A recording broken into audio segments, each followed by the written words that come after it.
Bun găsit, dragii mei! Sunt dr. Andreea Bâli și începem o nouă ediție Doc Sens.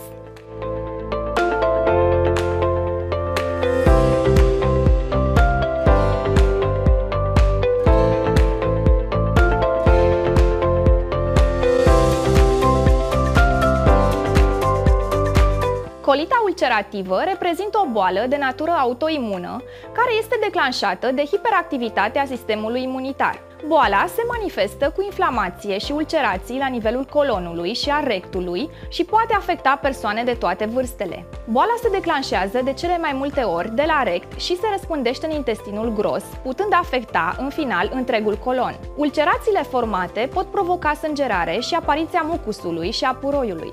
Colita ulcerativă poate afecta persoane de toate vârstele, dar se instalează frecvent la persoane cu vârste cuprinse între 15 și 35 de ani. Bărbații cu vârste de peste 50 de ani sunt mai afectați decât femeile din aceeași grupă de vârstă. La copii, boala se manifestă în special după vârsta de 10 ani.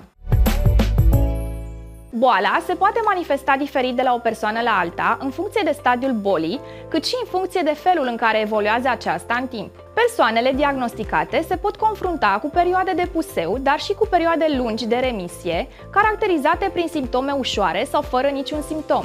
Cele mai frecvente simptome de identificare includ balonare, crampe abdominale, diaree, durere rectală, dureri și crampe abdominale, febră, sânge în fecale, scădere în greutate sau malnutriție. De asemenea, o persoană afectată de colită ulcerativă poate manifesta și simptome din afara sferei gastrointestinale, precum articulații dureroase și umflate, stare de vomă, inflamații ale pielii cu suprafețe dureroase, roșii și umflate, lipsa poftei de mâncare, afte și răni în cavitatea bucală. În cazul în care boala se agravează, pot apărea și următoarele simptome: dificultăți de respirație, bătăi rapide sau neregulate ale inimii, temperatură ridicată, creșterea volumului de sânge în fecale. Printre principalii factori care pot duce la declanșarea colitei ulcerative se numără factorii imunitari. Existența unor probleme de imunitate pot contribui la declanșarea bolii. Factorii genetici. Boala este mai frecventă la persoanele care au cel puțin un membru al familiei diagnosticat anterior cu colită ulcerativă. Factorii de mediu. Bacteriile, virusurile, antigenele pot declanșa reacții imunitare. Diagnosticul colitei ulcerative este stabilit în urma efectuării unor teste și investigații de specialitate pentru a exclude existența altor afecțiuni. Testele pentru diagnosticarea colitei ulcerative pot include teste din materii fecale pentru determinarea unor marcări inflamatorii a sângelui în scaun, bacterii, paraziți care pot produce inflamație, endoscopie superioară, colonoscopie sau endoscopie inferioară, biopsie, prelevarea și analiza unei porțiuni mici de țesut de la nivelul colonului, computer tomograf, testele de sânge pentru determinarea existenței anemiei, a semnelor inflamatorii și analizele de sânge. Tratamentul pentru colita ulcerativă este stabilit de către medicul specialist în funcție de simptomele persoanei afectate și de stadiul bolii și al izbucnirilor acute. Tratamentul colitei ulcerative este diversificat și include administrarea de medicamente, urmarea unei diete alimentare, aporturi de suplimente alimentare specifice, aportul de vitamine și minerale. Tratamentul poate varia de la o persoană la alta în funcție de simptome și de modul în care organismul reacționează la medicamentele administrate, și poate include antiinflamatoare în cazul simptomelor ușoare, corticosteroizi pentru reducerea inflamației, antibiotice în cazul în care se constată existența unei infecții bacteriene, medicamente biologice în cazul unor simptome severe sau în urma unui răspuns slab al organismului la celelalte medicamente administrate, imunomodulatoare, intervin în modul de funcționare al sistemului imunitar. Simptomele la copii sunt similare cu simptomele persoanelor adulte, majoritatea fiind diagnosticați după vârsta de 10 ani.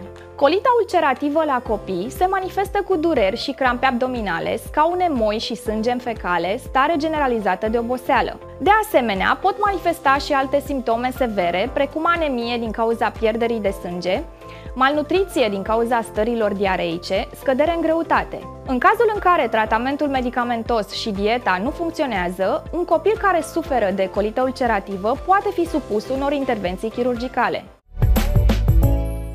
Persoanele bolnave de colită ulcerativă au un risc ridicat de a dezvolta complicații medicale, precum boala hepatică, deshidratare severă, îngroșarea peretelui intestinal, inflamația pielii, a articulațiilor și a ochilor, megacolon toxic, pietre la rinichi, ruptura de colon, septicemie, sângerare intestinală și cancer de colon. Printre practicile alimentare care pot fi utile în prevenirea bolii se numără aportul susținut de vitamine, probiotice și enzime, consumul de apă în cantități mici pe tot parcursul zilei, consumul de alimente în porții mici de 5-6 ori pe zi, limitarea aportului de alimente bogate în fibre, evitarea alimentelor cu conținut mare de grăsimi, evitarea consumului de alimente procesate industrial, iritante, a băuturilor carbogazoase, a băuturilor alcoolice, evitarea consumului de alimente care conțin lactoză. Colita ulcerativă poate afecta în mod diferit persoane aflate la toate vârstele. În cazul în care manifestați simptome care indică apariția bolii, adresați-vă unui medic de specialitate pentru a urma tratamentul potrivit din timp și pentru a evita eventualele complicații pe care le comportă această boală.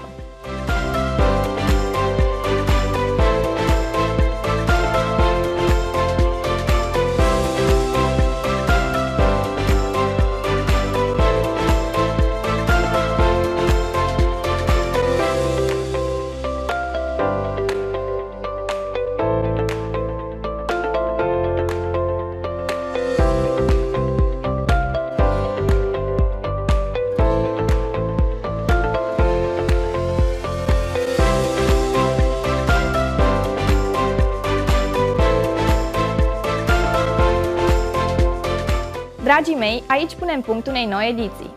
Rămânem în contact pe YouTube, Facebook, Instagram și TikTok. Eu vă mulțumesc că mi-ați fost alături și ne vedem emisiunea viitoare cu teme care sigur vă vor interesa. Sunt Dr. Andreea Bâlici și până data viitoare nu uitați, Doc Sense Make Sense!